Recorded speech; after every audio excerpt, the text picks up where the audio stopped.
ప్రభునందు ప్రియ సోదరి సోదరులారా, తెలుగు ఆన్లైన్ బైబిల్ కాలేజీకి చేరివచ్చిన మీ అందరికీ ప్రభువును రక్షకుడైన యేసుక్రీస్తు వారి కృపగల నామములో ప్రేమ వందనాలు చెల్లిస్తూ ఉన్నాం.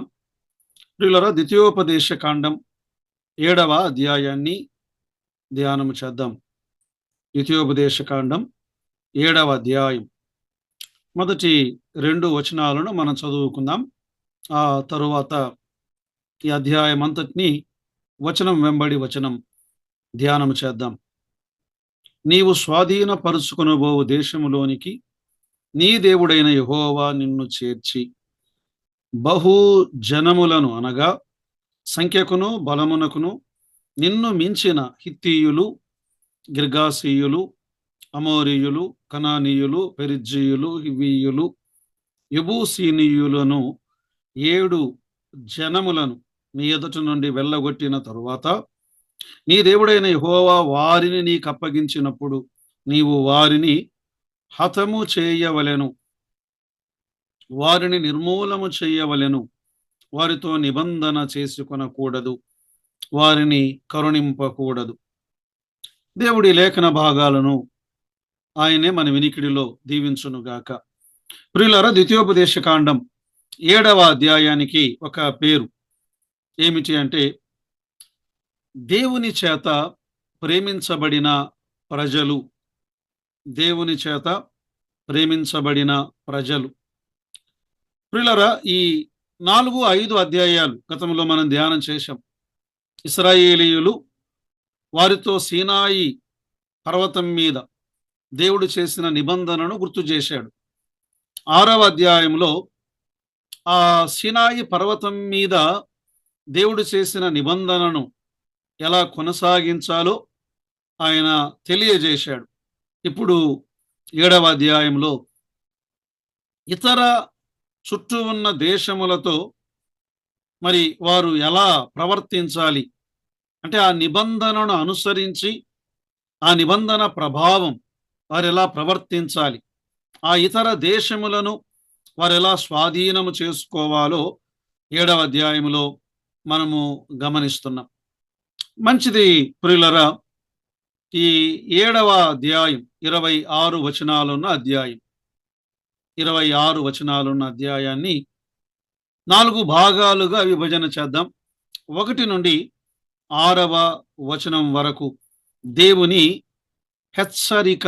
దేవుని హెచ్చరిక అంటే అన్యజనులతో రాజీ పడకూడదు. తర్వాత 2వ భాగం 7 నుండి 11వ వచనం వరకు దేవుని ఎన్నిక అంటే ఇశ్రాయేలీయుల బాధ్యత.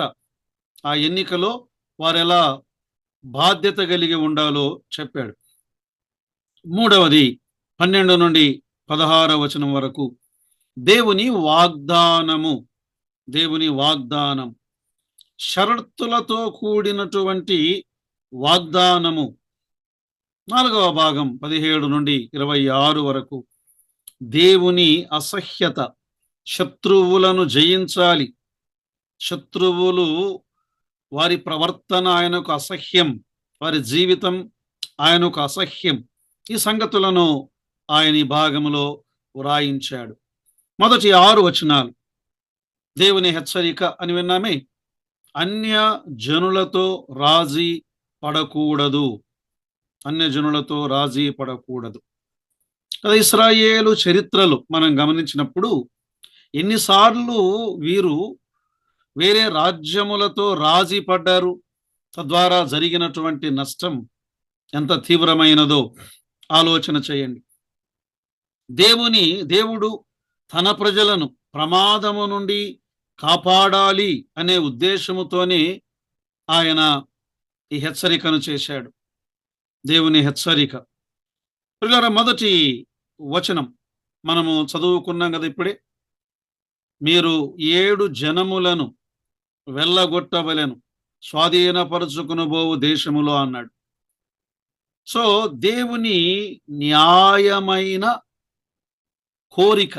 దేవుని న్యాయమైన కోరిక ఏమిటి? మీరు ఆ ప్రజలను సమూలముగా నిర్మూలము చేయాలి అన్నాడు. నిర్మూలము చెయ్యాలి, అన్యజనులను వెళ్ళగొట్టాలి, ఆ జాతులను పారద్రోలాలి. దేవుడు ఎందుకు ఈ జాతులను పారద్రోలాలి అనుకుంటున్నాడు? దేవుడు స్వార్థపరుడా? ఇశ్రాయేలు ప్రజలకు ఆ భూభాగాన్ని ఇవ్వడానికి ఆయన అన్యజనులను అక్కడ నుండి వెళ్ళగొట్టాడా? మనం చూద్దాం. ఏంటి ఈ అన్యజనులు, వారి జీవితం ఎలా ఉన్నది?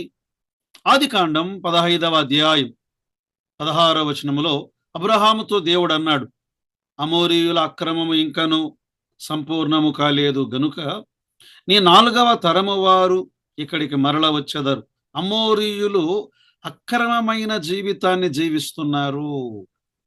మాత్రమే కాదు, లేవియాకాండం 18వ అధ్యాయం 26 నుండి 29వ వచనం వరకు మనం చదివితే, కాబట్టి ఆ దేశము అంటే ఈ వాగ్దాన దేశము మీకంటే ముందుగానున్న ప్రజలను, ఈ 7 జనాలు ఉన్నారే, ఈ ప్రజలను వెళ్ళగ్రక్కి వేసిన ప్రకారము, అసలు ఆ దేశమే, ఆ భూమే మాకొద్దు అంటుందట ఈ ప్రజలను.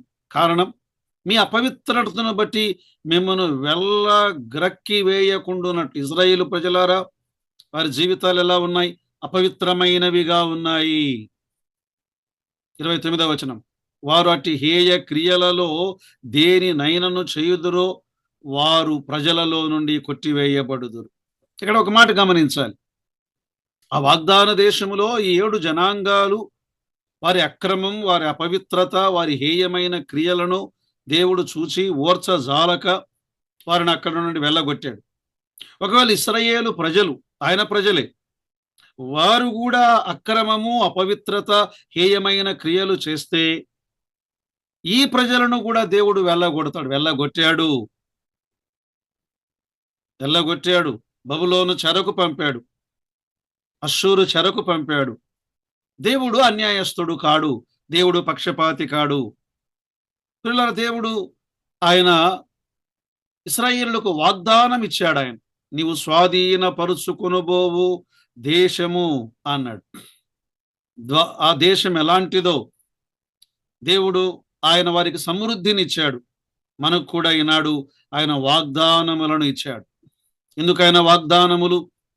ప్రియులారా, పేతురు 2వ పత్రిక 1వ అధ్యాయం 4వ వచనములో, ఆ మహిమ గుణాతిశయములను బట్టి ఆయన మనకు అమూల్యములను అత్యధికములైన వాగ్దానములను అనుగ్రహించి ఉన్నాడు. దురాశను అనుసరించుట వలన లోకమందున్న భ్రష్టత్వమును ఈ వాగ్దానముల మూలముగా మీరు తప్పించుకొని దేవ స్వభావమునందు పాలివారగునట్లు వాటిని అనుగ్రహించెను.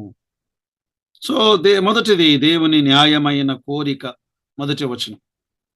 తర్వాత 2వ వచనము నుండి 4వ వచనం వరకు మనం గమనిస్తే, ఇక్కడ దేవుడు అంటున్నాడు, నీవు వారిని వెళ్ళగొట్టాలి, వారి ఎడల కనికరము చూపకూడదు, నువ్వు వారిని వెళ్ళగొట్టాలి. ప్రియులారా, ఎందుకు వారిని దేవుడు వెళ్ళగొట్టాలి, నిర్మూలము చెయ్యాలి, కనికరింపకూడదు? 2-3 వచనాల్లో దేవుని ఆజ్ఞ ఏమిటి? ఈ ఆజ్ఞ అని మనం ఆలోచన చేస్తే, వారిని నువ్వు నిర్మూలము చేయాలి అన్నాడు. ఎందుకు నిర్మూలన చేయాలి అంటే, వారి అపవిత్ర ప్రవర్తన అని మనం విన్నాం ఇప్పటికే.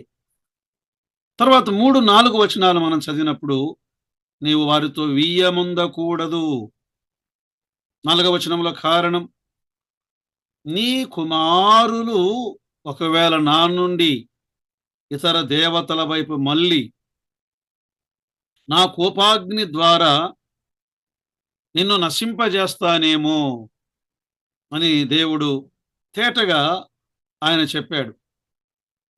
ప్రియులారా, ఆ దేశం ఎలాంటిదట?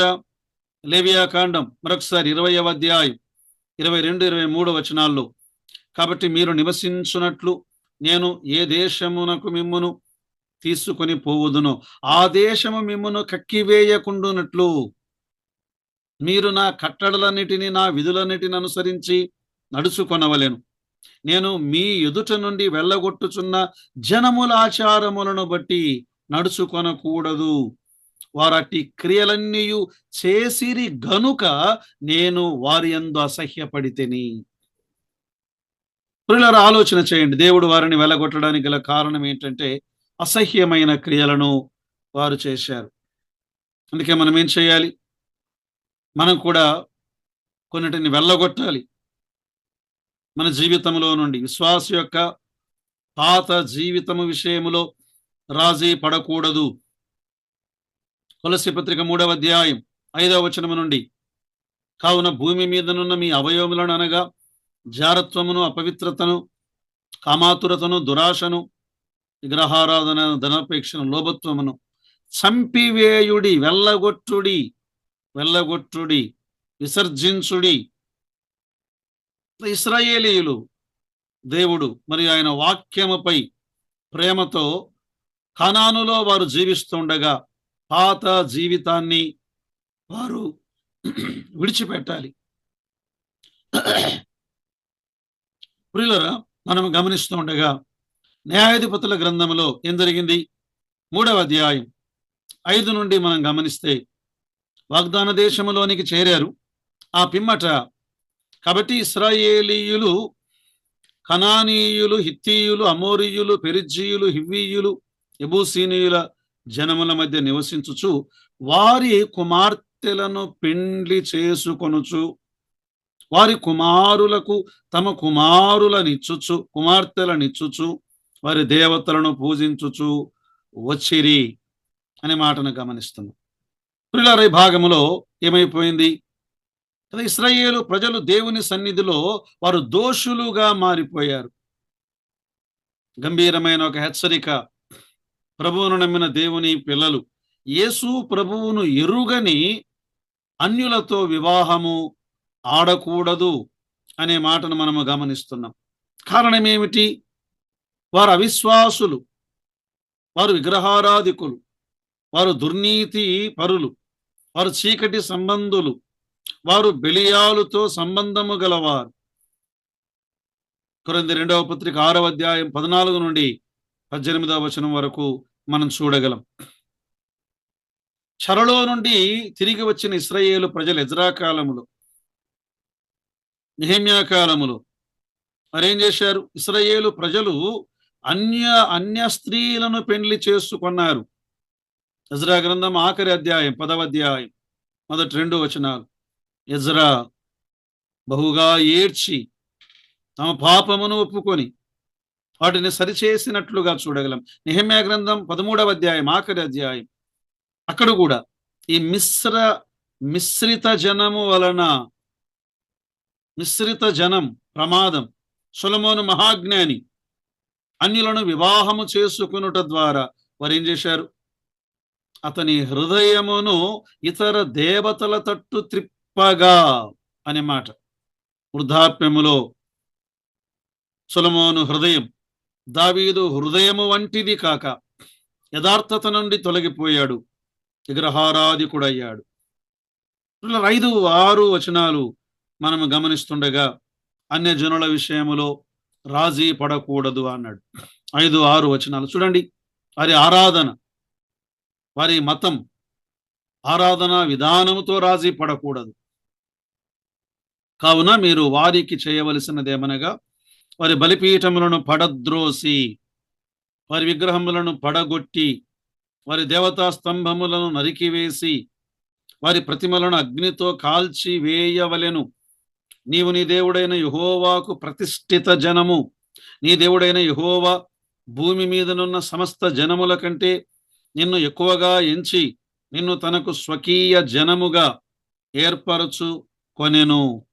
వారి ఆరాధన విధానముతో నువ్వు రాజీ పడకూడదు. వారి ప్రజలతో సంబంధాలతో రాజీ పడకూడదు. వారి ఆరాధన విధానం, వారి మతముతో నువ్వు సంబంధము పెంచుకొనకూడదు, రాజీ పడకూడదు కదా. మతము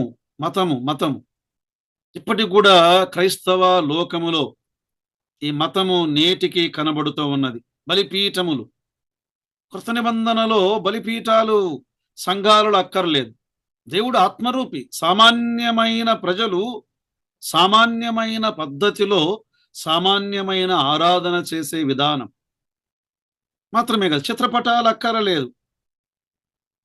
ఏ చిత్రపటాలైనా క్రైస్తవ మతములో ఈనాడు యాజక వస్త్రముల వంటి నిలువు వస్త్రాలు, వారేదో ప్రత్యేకమైన వారని మాత్రమే కాదు, వారు ధూపము వేయుట, ఇంకా చెప్పాలంటే ఈ నవీన కాలములో శిక్షణ పొందిన గాయక బృందం ఒక ప్రత్యేకమైనటువంటి ఆరాధనలో నడిపించేవారు. ఆత్మదేవుడు నడిపించాలి. ప్రియులారా, ఈ అనవసరమైన యూదా మతములో ఉన్న పద్ధతులు క్రైస్తవ మతం కాదండి, క్రైస్తవ్యములో ప్రవేశించినట్లుగా మనం చూడగలం. ఆనాడు ఇశ్రాయేలు ప్రజలు వారు పవిత్ర జనం, పవిత్రమైన ప్రజలు, వారు ఎన్నుకొనబడిన ప్రజలు, ఎంపికైన ప్రజలు, వారు ప్రతిష్ఠించబడినటువంటి ప్రజలు, దేవుని కొరకు వారు ఏర్పరచబడిన వారు.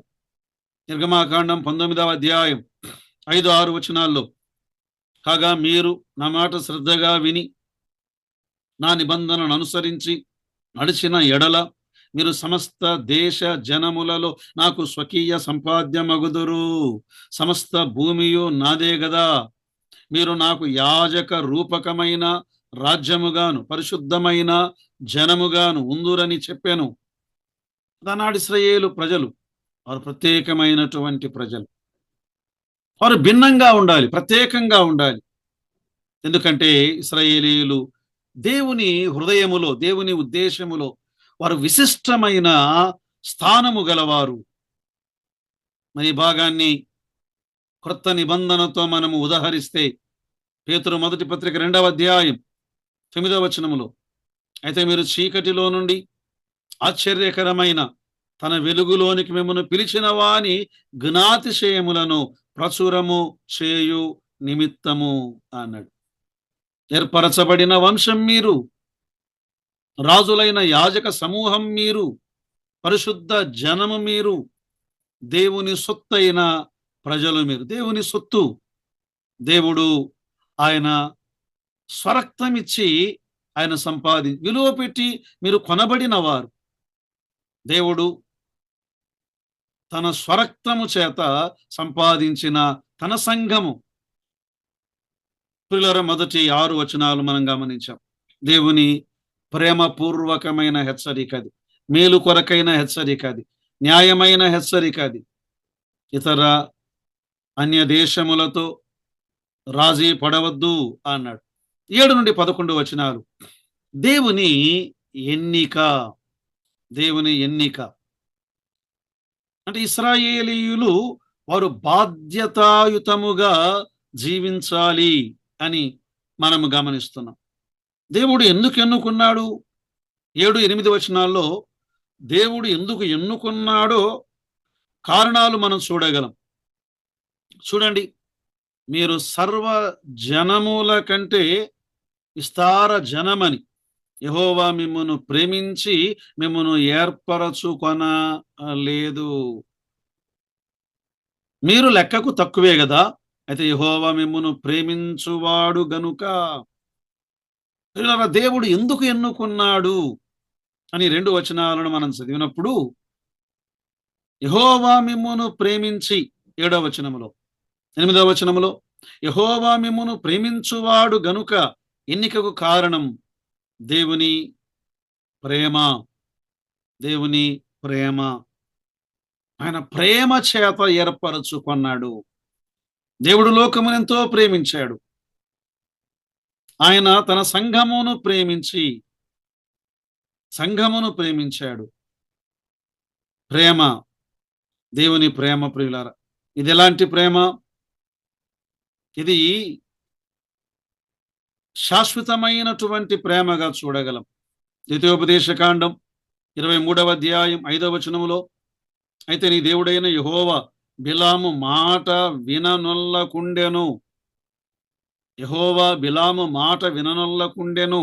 నీ దేవుడైన యెహోవా నిన్ను ప్రేమించెను గనుక. ప్రియులారా, ఎంత అద్భుతమైనటువంటి మాట! యేసుక్రీస్తు ప్రభువు వారి ప్రేమ. యోహాను మొదటి పత్రిక 4వ అధ్యాయం 10వ వచనాన్ని మనం చూచినప్పుడు, మనము దేవుని ప్రేమించితిమని కాదు, తానే మనలను ప్రేమించి తానే మనలను ప్రేమించి మన పాపములకు ప్రాయశ్చిత్తమైండుటకు తన కుమారుని పంపెను. ఇందులో ప్రేమ ఉన్నది. ఇందులో ప్రేమ ఉన్నది. పిల్లల దేవుడు మనలను ఆయన ప్రేమించాడు. ప్రేమించి మనలను ఆయన ఎన్నుకొన్నాడు. అయితే 9 నుండి 11వ వచనం వరకు ఎన్నుకొనిన మన బాధ్యతలు ఏమిటో వివరించాడు. నిజమే, నేను మిమ్మల్ని ఎన్నుకున్నాను. మరి మీ బాధ్యతలు ఏమిటి? మీరు ఎలా జీవించాలి? 9వ వచనం. కాబట్టి నీ దేవుడైన యెహోవా తానే దేవుడననియు తన్ను ప్రేమించి తన ఆజ్ఞలను అనుసరించి నడుచుకొను వారికి తన నిబంధనను స్థిరపరచువాడనియు 1000 తరముల వరకు కృపచూపువాడును నమ్మదగిన దేవుడనియు తన్ను ద్వేషించు వారిలో ప్రతి వారిని బహిరంగముగా నశింపజేయుటకు వానికి దండన విధించువాడనియు నీవు తెలుసుకొనవలెను. 11వ వచనం. కాబట్టి నేడు నేను నీకు ఆజ్ఞాపించు ధర్మము అనగా విధులను కట్టడలను మీరు అనుసరించి నడుచుకొనవలను. ఇది దేవుని యొక్క ఇచ్చినటువంటి బాధ్యత. మన బాధ్యత ఏమిటి?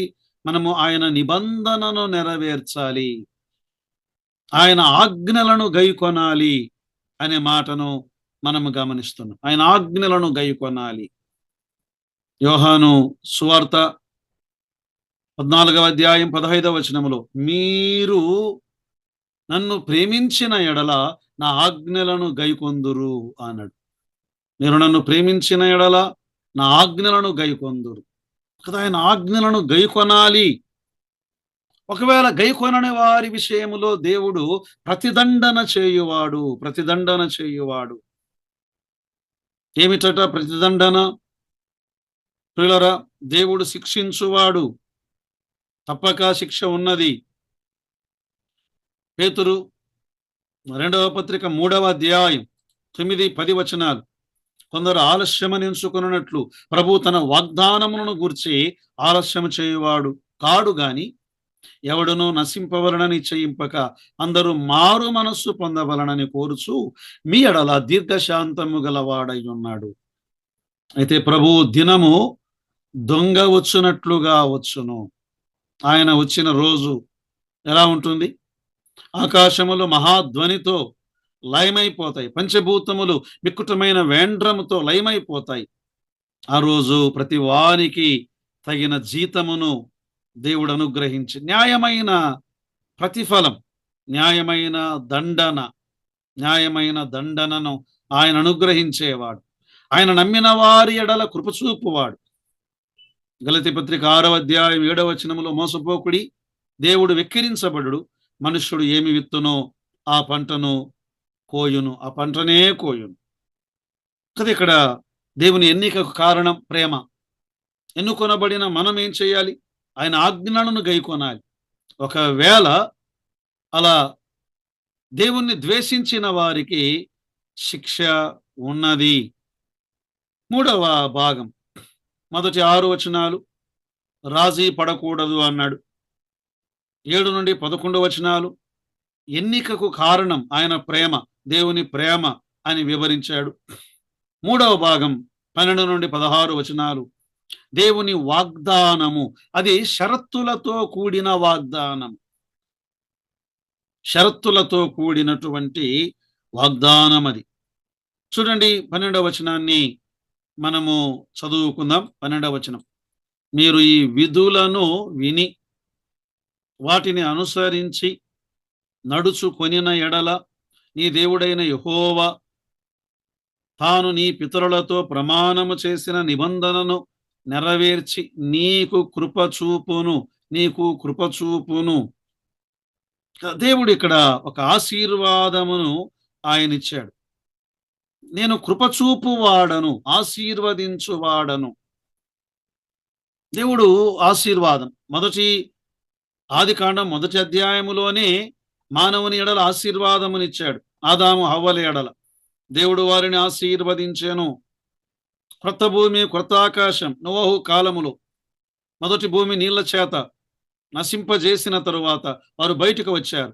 ఆదికాండం 9వ అధ్యాయం 1వ వచనములో దేవుడు నోవహును అతని కుమారులను ఆశీర్వదించి ఆశీర్వదించి దేవుడు కృపచూపువాడు అనే మాట. ఆయన కృప విస్తారమైనది. దేవుడు కృపా కనికరములు గలవాడు, కృపా సత్యములు గలవాడు ఆయన. పిల్లలు, ఈ భాగాన్ని మనం చదువుకుంటున్నప్పుడు మీరు వినాలి అన్నాడు. విని హృదయములో వాటిని అనుసరించాలి, వాటిని గైకొనాలి. పిల్లరా, దేవుడు వారిని ఆనందింపజేసేవాడు. 13వ వచనములో వారు దేవుని ప్రేమలో ఆనందించువారు. 13వ వచనములో దేవుని విస్తారమైన దీవెన, అది ప్రేమతో కూడిన దీవెన. ఆయన నిన్ను ప్రేమించి ఆశీర్వదించి నిజంగా దేవుని ప్రేమ వారు అనుభవించారు.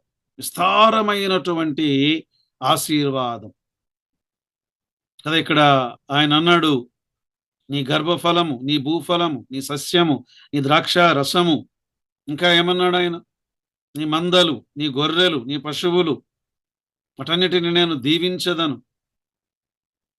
ఒకటి ఆశీర్వాదం, ప్రేమ. 2, వారికి దేవుడు ఫలాన్ని అనుగ్రహించువాడు. విస్తారమైనటువంటి ఫలం, ఆహారం, సమృద్ధి అయినటువంటి ఆహారాన్ని దేవుడు వారికి అనుగ్రహించువాడు. ఈనాడు క్రొత్త నిబంధనలో మత్తయి సువార్త 6వ అధ్యాయములో ఏమి తిందుమా, ఏమి త్రాగుదుమా, ఏమి ధరించుకుందుమా అని మీరు చింతింపకుడి, అన్యజనులు వాటిని గూర్చి చింతించుచున్నారు.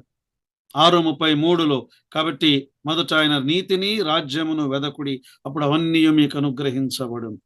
ఫలభరితమైనటువంటి జీవితాన్ని ఆయన వారికి అనుగ్రహించువాడు. 15వ వచనం చూడండి. 15వ వచనం, యెహోవా నీ యొద్ద నుండి సర్వరోగములను తొలగించి అన్నాడు. సర్వరోగములను తొలగించి అన్నాడు. ఐగుప్తులో ఉన్నటువంటి ఏ రోగము, నిర్గమాకాండం 15వ అధ్యాయం 26వ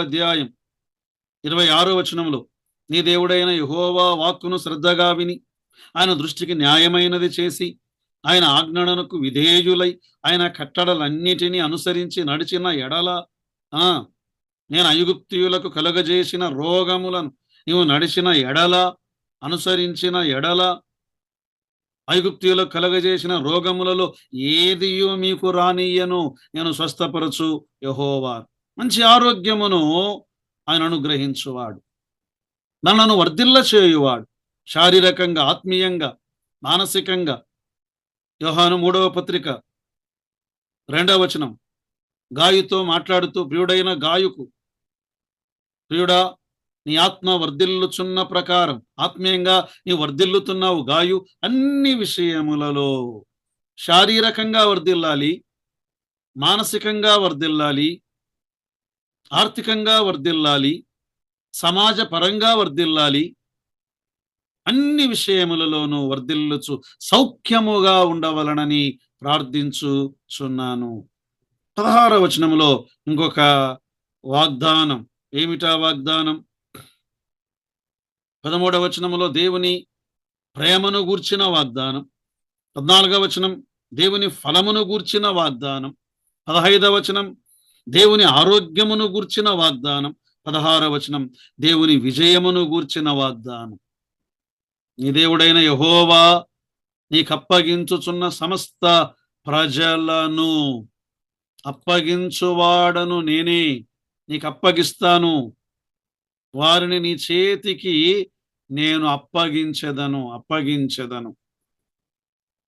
పురులరా, ఈ భాగాన్ని మనము గమనిస్తున్నప్పుడు చుట్టూ ఉన్న రాజ్యములు యెహోషువ కాలములో యెహోషువకు ఆయన అప్పగించాడు.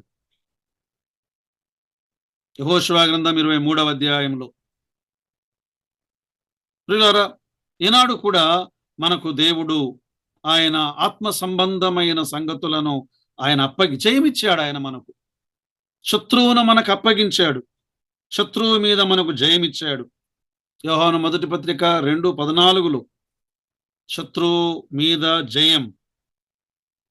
యవనస్తులారా మీరు బలవంతులు, దేవుని వాక్యం మీలో నిలిచి ఉన్నది, మీరు దుష్టుని జయించి ఉన్నారు అన్నాడు.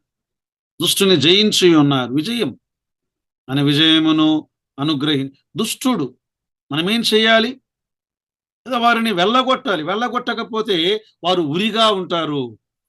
కొరింథీ మొదటి పత్రిక 15:33 పర్వాలేదులే, వారు ప్రక్కనున్నా పర్వాలేదులు అనుకుంటే మోసపోకుడి, దుష్ట సాంగత్యము మంచి నడవడిని చెరుపును, విజయమనుగ్రహించు దేవుడు. ప్రియులారా, మనం ఆఖరి భాగానికి వచ్చాం. 17 నుండి 26 వరకు దేవుని అసహ్యత, అంటే జయించవలసినటువంటి శత్రువును జయించాలి. ఒకవేళ జయించకపోతే దేవుడు వారి విషయమై ఆయన అసహ్యపడువాడు. 26వ వచనం చూడండి, ఆ మాట ఉంది అక్కడ. దాని వలె నీవు శాపగ్రస్తుడవు కాకుండానట్లు నీవు హేయమైన దాని నీ ఇంటికి తేకూడదు. అది శాపగ్రస్తమే గనుక దాన్ని పూర్తిగా రోసి దాని యందు బొత్తిగా అసహ్యపడవలను. నేను అసహ్యపడుతున్నాను, అవి నాకు హేయము. ఇశ్రాయేలు ప్రజలారా, మీరు కూడా వాటి విషయమై అసహ్యపడండి. నాకు అవి అయిష్టమైనవి, నేను వాటిని కోరుకొనలేదు. అయితే భాగాన్ని మనం చదువుతున్నప్పుడు ఈ దేశాలను జయించే విషయములో భయపడకూడదు అని దేవుడు వాగ్దానము చేస్తున్నాడు. 17వ వచనం చూడండి. ఈ జనములు నాకంటే విస్తారముగా ఉన్నారు. నేను ఎట్లు వారిని వెళ్ళగొట్టవలనని నీవు అనుకుందువేమో. వారికి భయపడకూడదు. అది ఎట్లు వెళ్ళగొట్టగలను? వారు నాకంటే విస్తారమైన జనులు. చాలాసార్లు మనకంటే శత్రువు గొప్పవాడైనప్పుడు వారి విషయంలో భయము కలుగుతూ ఉంటుంది. ఎలా జయించగలము అని. అప్పుడేం చేయాలి? దేవుని పైన ఆధారపడాలి. అన్నాడు యెహోషాపాతు మీదికి 3 రాజ్యాల వారు దండెత్తి వచ్చారు. దినవృత్తాంతములు 2వ గ్రంథం అధ్యాయం 20 వచనం 1. అయితే 12వ వచనములో యెహోషాపాతు ఇలా ప్రార్థన చేశాడు. మా దేవా, నువ్వు వారికి తీర్పు తీర్చవా? మా మీదికి వచ్చి ఈ గొప్ప సైన్యముతో యుద్ధము చేయుటకు మాకు శక్తి చాలదు. ఏమి చేయుటకును మాకు తోచకున్నది. నీవే మాకు దిక్కు అని ప్రార్థన చేయగా దేవుడు ఆ సైన్యమును ఓడించినవాడు. మరి ఈనాడు కూడా ఈ జనము నాకంటే విస్తారముగా ఉన్నారు. ఈనాడు కృత నిబంధన కాలములో అనేక మంది దండెత్తి వచ్చేవారుగా ఉన్నారు. విస్తారమైనటువంటి జనం. అయితే ఏం చేయాలి? ఆ జనమునకు భయపడవద్దు. వారేం చేయగలరు? వారు ఏమి చేయగలరు? అందుకే 46వ కీర్తన మొదటి 2 వచనాల్లో ఏమన్నాడు? దేవుడు మనకు ఆశ్రయమును దుర్గమునై ఉన్నాడు, ఆపత్కాలములో ఆయన నమ్ముకొనదగిన సహాయకుడు. కావున భూమి మార్పు నొందినను, నడు సముద్రములో పర్వతములు మునిగినను నేను భయపడను. భయపడాల్సిన అవసరం లేదు. దేవుడు ఆయన అభయమిచ్చువాడు, భయపడవద్దని జ్ఞాపకం చేసేవాడు. రోమాపత్రికలో 8వ అధ్యాయం 31వ వచనములో పౌలు ఇట్లుండగా ఏమందుము, దేవుడు మన పక్షమున ఉండగా మనకు విరోధి ఎవడు? దేవుడే మన పక్షమున ఉన్నాడు, భయపడవద్దండి అన్నాడు. 18, 19 వచనాల్లో దేవుని విజయాన్ని జ్ఞాపకం చేసుకో. నీవు శత్రువుతో పోరాడుతున్నప్పుడు దేవుడు గత జీవితములో నీకెన్ని విజయాలను అనుగ్రహించాడు మర్చిపోయావా? వాటిని జ్ఞాపకం చేసుకో. వాటన్నిటికీ కారణం నీవా దేవుడా? 18వ వచనం, నీ దేవుడైన యెహోవా ఫరోకును ఐగుప్తు దేశమంతటికి చేసిన దానిని. 19వ వచనం, నీ కన్నులు చూచిన గొప్ప శోధనలను సూచక క్రియలను, మహత్కార్యములను, బాహుబలము, చాచిన చేతిని బాగుగా జ్ఞాపకం చేసుకో. ఎవరు కందిరీగలను పంపాడు? ఎవరు 10 తెగుళ్లను పంపాడు? ఎవరు ఎర్ర సముద్రమును చీల్చాడు? ఎవరు? దేవుడే. దేవుడే. దేవుడే తన సైన్యమును ముందుకు పంపినవాడు. వారి ముందు యెహోవా దూతను పంపాడు, మేఘ స్తంభమును పంపాడు. నిర్గమాకాండం 23వ అధ్యాయం 28వ వచనములో ఏమనుంది? పెద్ద కందిరీగలను నీకు ముందుగా పంపెదను, అవి నీ ఎదుట నుండి హివ్వీయులను, కనానీయులను, హిత్తీయులను వెళ్ళగొట్టును. యెహోషువ వీటిని ఎత్తి చెబుతున్నాడు 24వ అధ్యాయంలో. దేవుడు నీ శత్రువులను యుద్ధము చేసినది ఆయనే. అందుకే దావీదు గొల్యాతుతో యుద్ధము చేస్తున్న యుద్ధం యెహోవాది అన్నాడు. పోరాటం ఈనాడు కూడా మన పక్షమున పోరాడువాడు మన దేవుడే. దాన్ని జ్ఞాపకం చేసుకోవాలి. దేవుడు చేసిన కార్యం గతములో. తర్వాత చూడండి 20 నుండి వచనం 20 నుండి 24 వరకు దేవుడు చేయబోవు కార్యమును కూడా జ్ఞాపకం చేసుకో. ఆనాడు గొప్ప కార్యాలు చేశాడు, ఇక ముందుకు భవిష్యత్తులో ఆయన గొప్ప కార్యములను చేయువాడు. మరియు మిగిలిన వారును, నీ కంటబడక దాగిన వారును నశించు వరకు నీ దేవుడైన యెహోవా వారి మీదికి పెద్ద కందిరీగలను పంపును. భవిష్యత్తులో చేయబోయే కార్యము పంపును. 22వ వచనం, నీ దేవుడైన యెహోవా ఎదుట నుండి క్రమక్రమముగా ఈ జనములను తొలగించును. 23వ వచనం, అయితే నీ దేవుడైన యెహోవా వారిని నీకు అప్పగించి వారిని నశింపజేయు వరకు వారిని బహుగా తల్లడిల్లజేయును. ఆయన చేసే కార్యాలివి. శత్రువులు ఎంత గొప్పగా కనిపించినా దేవుడు శత్రువుల కంటే గొప్పవాడు, శత్రువుల కంటే పరాక్రమవంతుడు, శత్రువుల కంటే ఆయన భీకరుడు, భయంకరమైనటువంటి వాడు. అందుకే 21వ వచనములో నీ దేవుడైన యెహోవా నీ మధ్య ఉన్నాడు,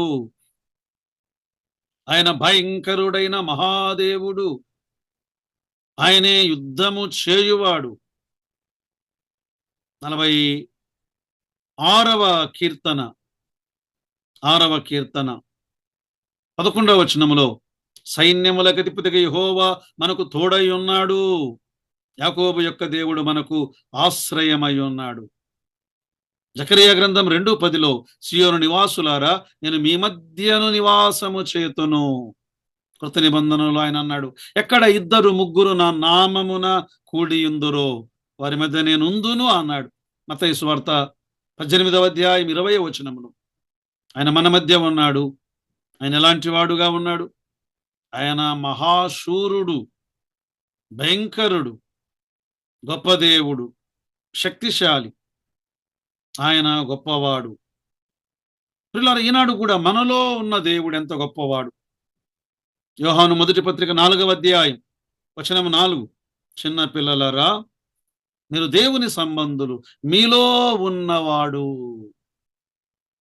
పరిశుద్ధాత్మ దేవుడు లోకములో ఉన్నవాని కంటే గొప్పవాడు గనుక మీరు వారిని జయించి ఉన్నారు. మీ ముందు శత్రువు అపవాది, వాడు గర్జించు సింహము వలె ఉన్నాడా? కుయుక్తి గల సర్పము వలె ఉన్నాడా? వెలుగు దూత వేషం వేసుకున్న వేషధారిగా మోసగాడుగా ఉన్నాడా? నీలో ఉన్న పరిశుద్ధాత్మ దేవుని ద్వారా నీవు వారిని, అపవాదిని, వాని సేనను నీవు జయించగలవు. 25 నుండి 26 వచనాలు వారి విగ్రహములను గూర్చిన హెచ్చరిక కదా. ఈ అధ్యాయం ఒక బలమైన హెచ్చరికతో దేవుడు ఆయన ముగిస్తూ ఉన్నాడు. చూడండి, వారి దేవతల ప్రతిమలను మీరు అగ్ని చేత కాల్చివేయవలెను, నీవు దాని వలన చిక్కుబడుదువేమో గనుక దానిని తీసి కొనకూడదు, ఏలైనగా అది నీ దేవుడైన యెహోవాకు హేయము. ఒకవేళ వెండి బంగారమే కదా అని తీసుకోవద్దు, అది హేయం, అది శాపగ్రస్తం. నీకు కూడా హేయమైనదిగా ఉండాలి. నువ్వు బొత్తిగా దాని విషయమై అసహ్యపడవలెను. నాకు అది అసహ్యం, నీకును అది అసహ్యముగా ఉండవలెను. ప్రియులారా, అన్నాడు యెరికో మీద యుద్ధానికి వెళ్ళినటువంటి యెహోషువ ఓడిపోయాడు. కారణం ఏమిటి? అక్కడ వెండి బంగారములు, అంటే వెండి బంగారములని కాదవి, దేవతా ప్రతిమలు. వెండి బంగారములతో చేయబడిన దేవతా ప్రతిమలవి. యెహోషువ గ్రంథం 7వ అధ్యాయం 21వ వచనములో, దోపుడు సొమ్ములో ఒక మంచి సీనారు పై వస్త్రమును, 200 తులముల వెండిని, 50 తులముల ఎత్తుగల ఒక బంగారు కమ్మిని నేను చూచి వాటిని ఆశించి తీసుకొంటిని. అదిగో నా డేరా మధ్య అవి భూమిలో దాచబడి ఉన్నవి. చాలాసార్లు వాటిని తీసుకొని చిక్కుబడి వాటి చేతనే నశించిన వారెందరో. ప్రియులారా, ఈనాడు కూడా అనేక సార్లు ఈ ధనాపేక్ష మనలను నాశనములోనికి నడిపించేది. తిమోతి మొదటి పత్రిక 6వ అధ్యాయం 9-10 వచనాల్లో, ధనవంతులగుటకు అపేక్షించువారు కదా శోధనలోను, ఉరిలోను, అవివేకయుక్తములను, హానికరములైన అనేక దురాశలలోను పడుదురు. అటివి మనుషులను నష్టములోను నాశనములోను ముంచివేయును. ఎందుకనగా ధనాపేక్ష సమస్తమైన కీడులకు మూలము. కొందరు దానిని ఆశించి విశ్వాసము నుండి తొలగిపోయి నానా బాధలతో తమ్మును తాము పొడుచుకొనిరి.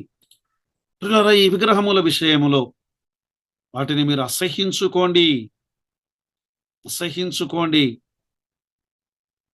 అందుకే దేవుడి హోషేయ గ్రంథం 14వ అధ్యాయం 8వ వచనములో, ఎఫ్రాయిము బొమ్మలతో నాకిక నిమిత్తమేమి? నాకు బొమ్మలతో పోలిక ఏమి?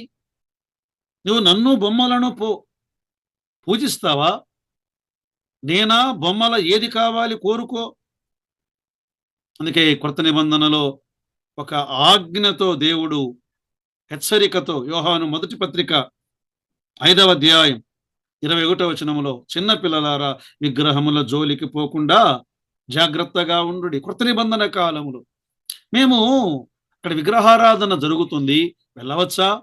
మేము ప్రభువునే కదా ఆరాధించేది, వాటిని చూడవచ్చా? అసలు వాటి జోలికే వెళ్ళవద్దు, వాటి దగ్గరకు వెళ్ళవద్దు, వాటిని చూడడానికి కూడా వెళ్ళవద్దు. ఒకవేళ దాని వలన చిక్కుబడుదువేమో. చాలాసార్లు మనము ప్రమాదము కలిగిన ఆ స్థలమునకు వెళ్ళి ఆ ప్రమాదములో చిక్కుబడి దేవునికి దూరమైపోయే అవకాశం ఉన్నది. కనుక ప్రియులారా, దేవుడిచ్చిన ఆజ్ఞ మేరకు దేవుడు అసహ్యించుకుని దానిని మనమును అసహ్యించుకోవడానికి పరిశుద్ధాత్మ దేవుడు మనకు కృపను సహాయమును దయచేయునుగాక. ఆమేన్.